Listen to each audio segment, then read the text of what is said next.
They discovered it, they read it, and they applied it. It's the golden thread that connects the titans of the self-development industry, the source that spawned millions of millionaires, the original blueprint to success. Think and Grow Rich by Napoleon Hill. Think and Grow Rich. Napoleon Hill, Think and Grow Rich. It's a classic. A classic. And I love Think and Grow Rich. I love it. It's right here. I mean, it's one of my favorite books of all time. Think and Grow Rich by Napoleon Hill. This material is what changed my life. This is the material I study every day. From being an immigrant woman, coming from poverty, and really coming to America and literally achieving the American dream. I can't even tell you how grateful I am for this man, for what he did for me and my family. Whatever the mind can conceive and believe, the mind can achieve. People don't realize is that when we let our ego get in our way, ego is the loss, the fear of loss. So need to be right, the need to be offended, the need to be hurt, fearful. When that trajectory changes, what happens is you continually go the wrong way. So my job as a coach is to say, let's get into the enjoyment of the direct pursuit of my potential. Right? And so when the light went on, it was not about the potential of making money and being an entrepreneur, which is one of my specialties. And I said to him, look, this is an opportunity now to show how great you really are. We can't let the outside voices, right, determine our success. The happiness that we have comes within. Why are you going to give that control to somebody else? Thoughts become things. And I always wonder, why did no one teach us this? Why did we not learn this in school? Why did we not learn this from our families? If you make your study a priority, your life will change. And I came up with 4 really valuable things that I took stock in. And the first one was gratitude. Simple gratitude. Although I grew up with nothing, I was always grateful. Throughout the whole process of consistently, persistently pursuing my potential, I was grateful. It made my past better, my present brighter, and my future even brighter than that. In fact, I tell people all the time, if you want to change your life, change your employee's life, your family life, it's very simple. 2 words, say thank you.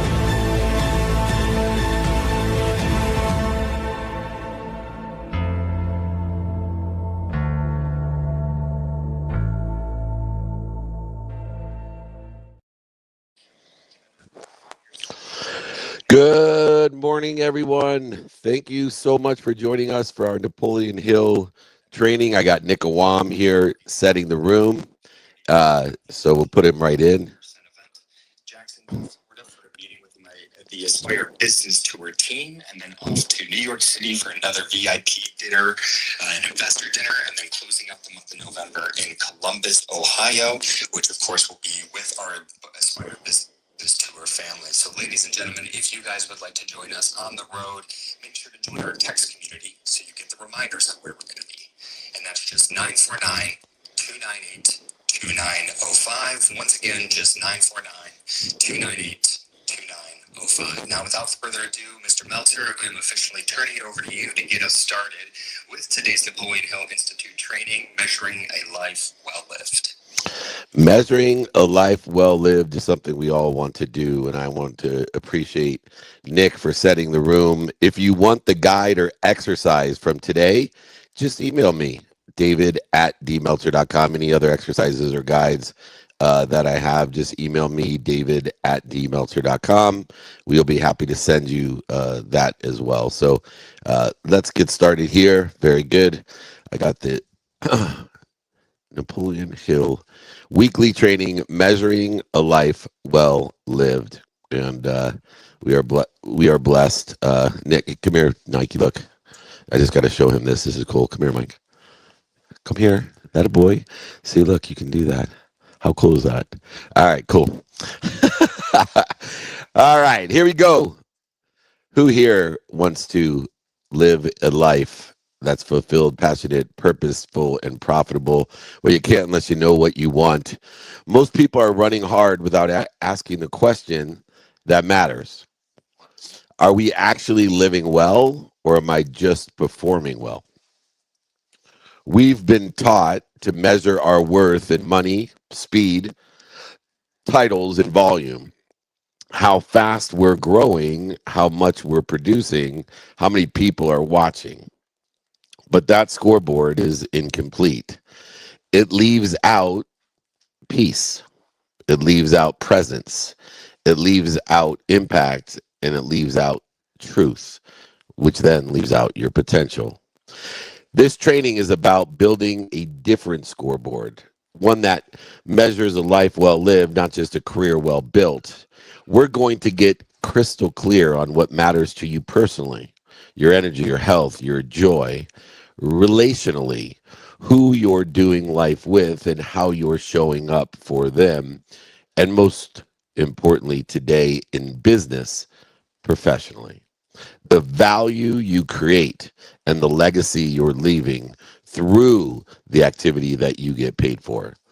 We're going to translate those into metrics, quantifiable measurements that you can actually track daily, weekly, monthly, annually, so you can stop guessing and start aligning. Because here's the reality: if you don't measure what matters, you will end up prioritizing what doesn't, and you'll let somebody else define success, happiness, ease for you. You will work your whole life to make them happy and still feel empty. This is not motivation. This is operations for your life. We're going to define it. We're going to measure it.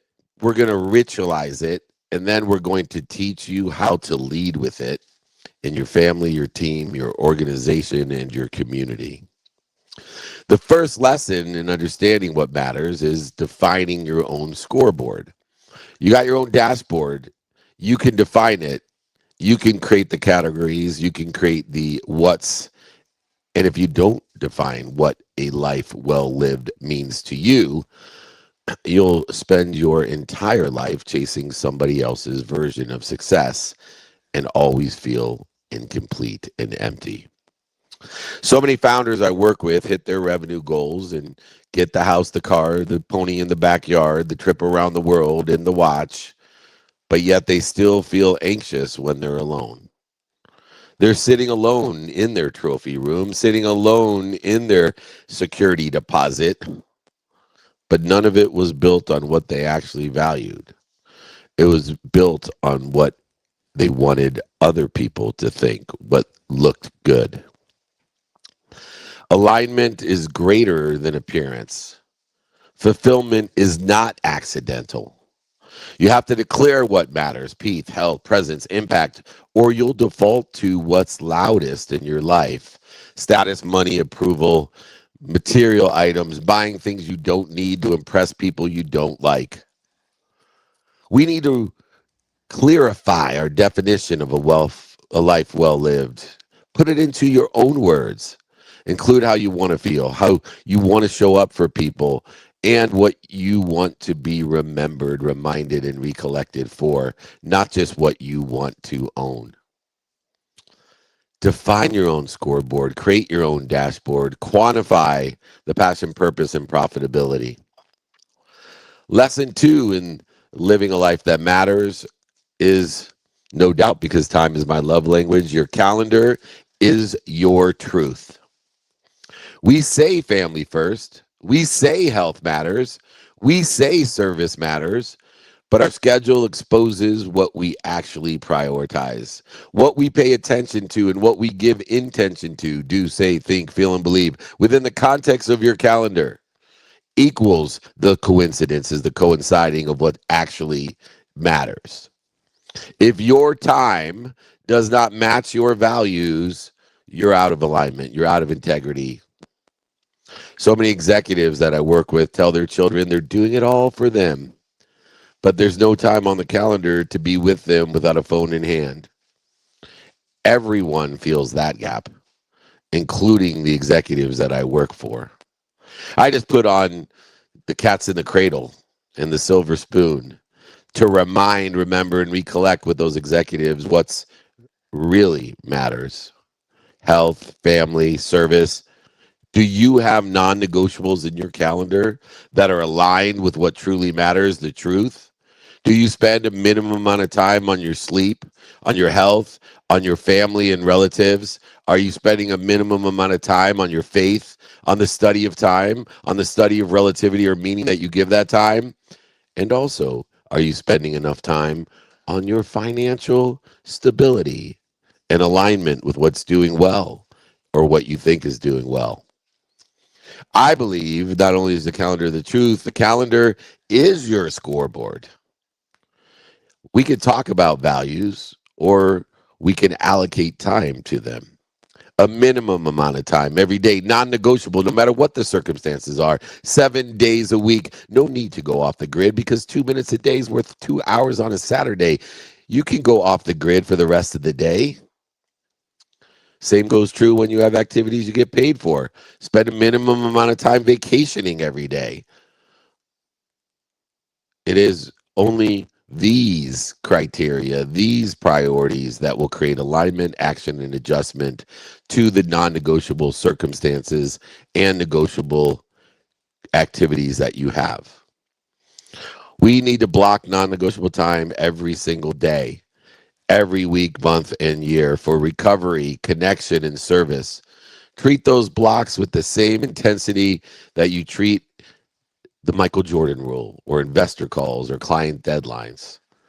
What's the Michael Jordan rule? The Michael Jordan rule is if Michael Jordan was there, would you do it? If Michael Jordan was waiting or going to collaborate with you, would you do it? So when you wake up at 4 a.m. and you don't feel like working out, which I didn't today, I reminded myself Michael Jordan was waiting at the Conrad at the gym for me, and I popped out of bed because I knew if I would do it if Michael Jordan was there, I should do it anyway. Remember, your calendar is your truth. Put time to your priorities. Lesson 3, adjustment,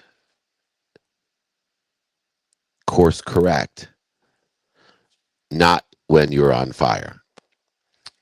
Make a plan up front, get aligned, take action, and prepare for the course correct. Prepare for adjustments. It's called the AAA strategy. And if anybody would like the exercise on how to do this on the AAA strategy, I'll be happy to send it to anyone, david@dmeltzer.com. Spend 80% of your time sharpening your knife, getting alignment with where you want to be or better, in alignment with the meaning of the past, in alignment with the 24 hours in the day. Then take action, non-negotiable and negotiable action. Also preparing in that alignment for adjustment for the course corrections. That is the circumstantial behavior. I spend approximately, including sleep, 12 hours a day on non-negotiable behavior and 12 hours a day in the circumstantial course corrections. I prioritize, and then I make adjustments. I course correct with post-prioritization according to what's important to me, according to what is important to me, not what's important to other people, not what's missing, not what I don't have. Most people wait until they're burned out. That's why they need to go off the grid. They wait until they're resentful or in a crisis or on fire to make any adjustments to course correct. But by then, the cost has already been paid. The dummy tax has already been paid because things aggregate, accelerate, and compound. It takes 90% of the behaviors in the time of utilizing intentionally those behaviors just to get to a quarter of the way there, 250 steps of the 1,000 steps. But it only takes the remaining 10% to get to 500, then 1,000. That's how aggregation, acceleration, and compounding works. That's the rule of 72. And this cost is high. It's extremely high in health, marriage, reputation, self-respect. You can't course correct. It takes time. When I started to course correct in 2006, 2 years before I lost everything, I still lost everything 2 years later, even though I was course correcting. So many leaders I work with, they ignore the dis-ease. They ignore the cortisol, the stress signals for 18 months, 24 months, 36 months, even 10 years. Then they take a sabbatical that's really an escape. It's an escape from what they can't stop because their breakdown wasn't sudden. The neglect was. We need to have tiny, consistent, persistent activities, non negotiable every day, and get better at prioritizing negotiable circumstantial behaviors and make consistent adjustments utilizing the triple A strategy: alignment, action, and adjustment. These adjustments will outperform the dramatic reinventions that so many people live through days, weeks, months, and years, constantly reinventing themselves. Did you know that awareness is the number one characteristic of acceleration? Awareness is an accelerant. You don't need to blow up your life to realign it. Every day, ask yourself, where did I need to realign what matters most? Ask yourself, where did I drift? Where was I interfering with the application of my why? Where did I interfere with my better self, my higher self? And then make the change.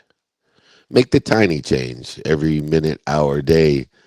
Stop, drop, and roll to make those changes. The AAA strategy, which, by the way, this exercise I still utilize. So if you'd like it, email me, david@dmeltzer.com. Course corrections are daily activities, not when you're on fire. In fact, they will keep the fires low. They will keep the fires aligned in your belly. They will keep the fires where they need to be to get you up, get you back up, get you started, get you back started. The fourth lesson: relationships are a KPI, not a luxury. It is a key performance indicator. It's not a luxury. Those that are relative to you. There's a reason I wrote the book, Don't Do Business with Dicks. There's a reason, because relationships and relativity is meaning, and we get a co-creative commanding power of meaning. We give meaning to everything you see. Regardless of what's occurring in your life, the number one thing, the number one muscle to develop is meaning. You have a power that's a co-creative power with your God. Co-creation is meaning. What meaning are you giving the failures, the setbacks, the mistakes, the defining moments, the historical relevances in your life? What meaning are you giving it? Is it one of punishment, of interference, of constriction, or is it one of acceleration, aggregation, and compounding? Is it one of expansion? Is it one of more than enough, or not enough, or just enough? We need to make our relationships, the relativity and the meaning of those relationships, a KPI, not a luxury. When our life performs, it isn't shared, and it isn't. When we perform in our life, it isn't shared, that it's still a loss. Connection, a clear connection, is not an extravagant extra. It is a core to who we are. I am. What am I doing to interfere with it? People tell me all the time, how do you have so much energy? We have the exact same amount of energy. You're just interfering with it more because I know it's a core, not an extra.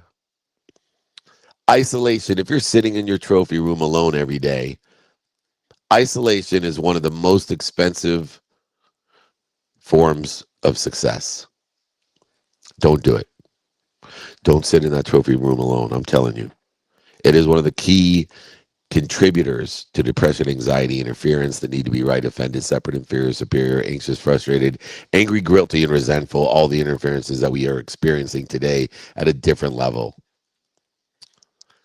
So many top performers that I work with that are celebrated publicly, the billionaires, the millionaires, the entrepreneurs, the celebrities, the athletes, the entertainers, they feel so alone privately because every relationship in their life became transactional or scheduled. when things slow down, I'll have time for who and what and how is important to me. So many live in their trophy rooms alone.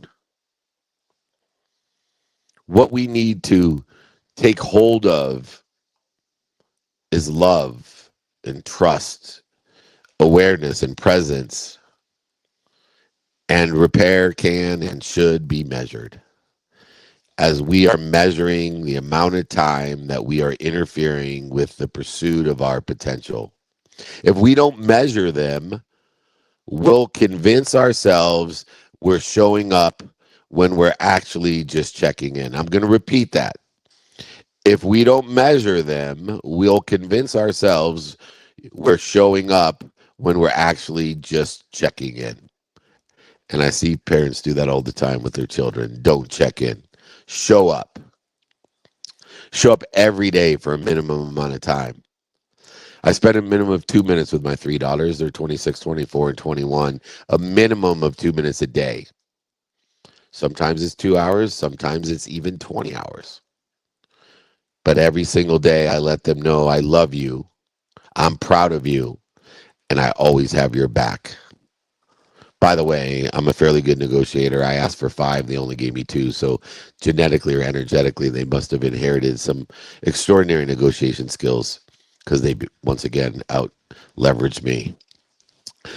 Start small, lower the bar, track one simple relationship measurement every single day. Did I spend a minimum amount of time with my mom to tell her I'm happy, I'm healthy, I love and appreciate her? Did I spend a minimum of 30 minutes with my spouse, present, not checking in? Did I spend a minimum amount of time with my friends? I have a list, over 4,000 people now. It's just a checklist. And every single day, I spend a minimum of 10 minutes a day checking off and checking in and being present with those that are relative to me on that list. I don't spend all day visiting with people I have gone to college or high school or law school or no, but I do spend a minimum of 10 minutes a day texting, emailing, asking, how are you? I was thinking of you. Is there anything that I could do for you? How could I be of service? Or even, do you know anyone that can help me? Giving them an opportunity to feel as if they're at their highest self, able and capable of helping me. Did I have one shortening of the distance of resistance in the interference? Was I fully present in the moment with someone I care about? Score yourself. Look for clues and patterns of your success that you are being present with the people that are most relative to you, and make sure you don't have a priority problem, because relationships are KPI. They are a key performance indicator. They are a measurable, extremely measurable success ratio. It is not a luxury to have relationships. You know, they have the blue zones, and they thought the blue zones were the places that had better water, better air, better food, nutrition. These were people who were living longer and healthier lives on average, these blue zones around the world. You know what it was? It was relativity. It was relationships. It was community. It was the social aspect of these areas. Their food wasn't better. Their water wasn't better. Their air wasn't cleaner. It was the relationships that were the KPI. The fifth lesson: service is the only metric that outlives you. Your legacy is the only metric that outlives you. That is why I'm involved in the Ultimate Legacy, the Napoleon Hill Institute. Napoleon Hill in 1930, almost 100 years ago, started a legacy of mindset, heart set, and handset, a legacy of a definiteness of purpose, a legacy of doing well by doing good. It is our value, our service, that's the only metric that will outlive us. At some point, nobody will care about your title. Nobody will care about your name. All that remains is those who we helped, what we built for others, and the opportunities we created. I work with so many leaders, and when they retire, one of them is remembered for hitting their numbers, and the other is remembered for changing people's lives. Only one has a legacy anybody talks about after the slideshow. Impact is performance. Asking, would it help you if, is not a charity, it's alignment. Asking, do you know anyone that can help me, is not a charity, it's alignment. It's how we turn our work, our activity that we get paid for, into a meaning instead of just income. Turn your life into a meaning instead of income. Turn your life into a mission. The commissions will follow. Take your mess, make a message, make it into a mission, and create miracles of service. Every single morning, ask, what it is that I want today in alignment with where I want to be? Personally, experientially, giving and receiving. Who can I help and who can help me?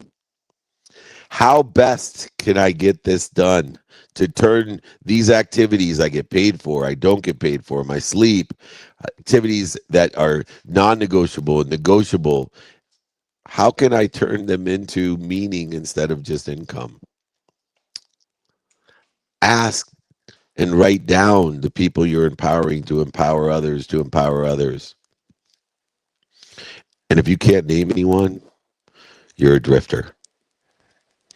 You are drifting from your purpose, no matter how productive you felt. Nobody will care. What remains is the value that you provided, how you gave people more of what they like, take away what they don't like, how you gave them more of what's working, took away what's not working, how you gave them more of what you know and took away what they didn't know. Help is not charity. Impact is performance. Prioritize by these things, not by money, not by commission. Prioritize your mission. Do it now. Do it next. Utilize prioritization as an antidote to feeling overwhelmed, to procrastinating. We'll do it tomorrow. I'll save, I'll give, I'll volunteer tomorrow. Ask yourself how that works. Service is the only metric that will outlive you. We need to define this in order to measure it. We need to ritualize it. We need to teach it and lead with it. We cannot measure success by the commissions, the income, the revenue. Sitting alone in our trophy room with all the awards and accolades, sitting alone, isolated, separate from, inferior, superior from, living in the world of this is what I want people to think I am instead of the world of I am. We need to define our own scoreboard. What does a life well lived mean to you? Because you have the power to give it that meaning. And understand the AAA strategy of alignment, action, and adjustment. Please email me for that exercise, david@dmeltzer.com. Fulfillment is not accidental. We need to use our calendar as our truth. Non-negotiable behavior, negotiable behavior. Stop lying to yourself. We're doing it all for them. but there's no time for them, or we're just checking in with them instead of showing up for them. Course correction is a daily activity, not water on a fire. Don't wait until you're burnt out. Don't wait until a crisis. The acceleration, aggregation, and compounding of bad behavior works in the exact same way as good behavior. So utilize good behavior in order to impact others. Awareness is an accelerant. Pay attention to, give intention to, do, say, think, feel, and believe what you desire, the coincidences you desire, and they will coincide. They will be remembered, reminded, and recollected with your God. Remember our relationships and the meaning that we give them. Our relationships are a KPI that can't be ignored. Connection is not an extra. Love, trust, presence, and alignment, repair can and should be measured. And if we don't, we will just be checking in. Make sure we know our relational metrics.